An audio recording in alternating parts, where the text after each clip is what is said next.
Grace and peace.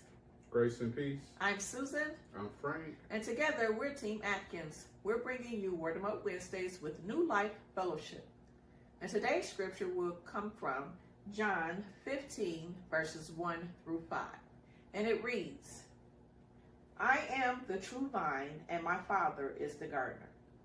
He cuts off every branch in me that bears no fruit, while every branch that does bear fruit, he prunes so that it would be even more fruitful.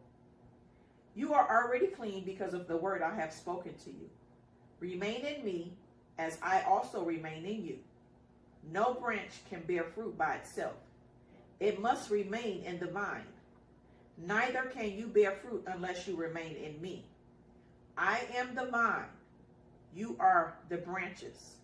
If you remain in me and I in you, you will bear much fruit. Apart from me, you can do nothing. So this evening we're coming to you as the Gospel of John has recorded it as a key indicator that when we are connected to Christ, that we are able to produce fruit. When we are disconnected from Christ, we shall not be able to produce any fruit. So tonight we want to celebrate the fact that those who are connected to Christ are so much in a greater form to producing much fruit. I like the fact that he said that he is the true vine and his Father is the gardener. In Jesus being the true vine, he is the faithful, life-giving source that we need to bear the fruit. God the Father, who is the gardener, tends to us and he nourishes us and he makes sure that we're growing the way we should grow. He cuts off the branches that doesn't bear fruit, and the branches that are bearing fruit, he prunes them so that it bears even more fruit.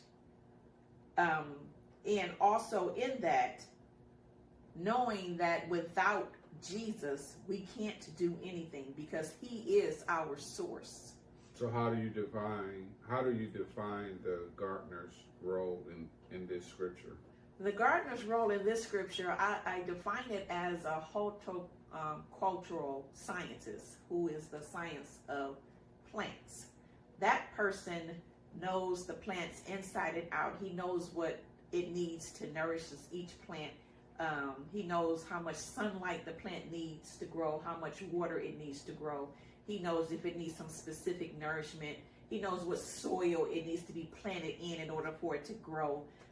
So I like to define the gardener as a horticultural scientist. So if you were to put that in people terminology, how would you define the gardener then? As a person, I would define the gardener as the leader, a father. A father over his children. A father who knows what his children needs to flourish in life, to be productive. A father knows how to lead and guide his children in the right way. He knows how to present himself before his children so that his children will follow his lead. So in another way, we can define it as the father also knows what the seed that he gave forth to bear would be able to produce. Yes. Because he is able to make the seed, make sure the seed is planted, make sure the seed is growing, make sure the seed receive all the nutrients that it needs. Exactly. Oh, okay. That's God. So we're happy to be here with you for New Life Word 'em Up Wednesday, and just a word with just simply define God as everything. And in this text, God is showing how much he loves us, that he's willing to connect to us, even in the scripture that is a parable for us to be able to relax, relate, and receive what God has in store for us. Any closing words, Susan? The closing word I have is also, this is tying into our last week's Word 'em Up Wednesday, which came from Matthew 7, verses 17 through 20, which it said a good tree can bear only good fruit and a bad tree only bears bad fruit. This ties into the evidence of a true relationship with Jesus. John 15 says you must remain in Jesus to bear fruit. Matthew 7 says good fruit proves the tree is healthy and true.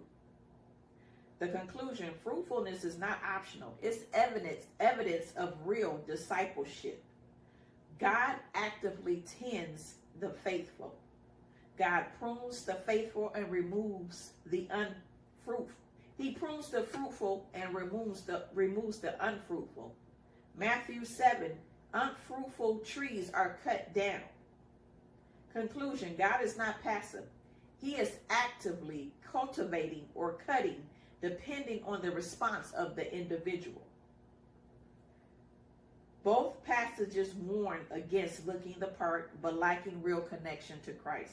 And that's what we're here. We're representing the real connection to Christ. And we hope that our real connection to Christ will inspire someone out there who needs a real connection. We hope that this will draw you closer to Christ as we are being drawn closer to Christ. We're not saying we're perfect, but we're striving for that truthful, rightful connection with Christ.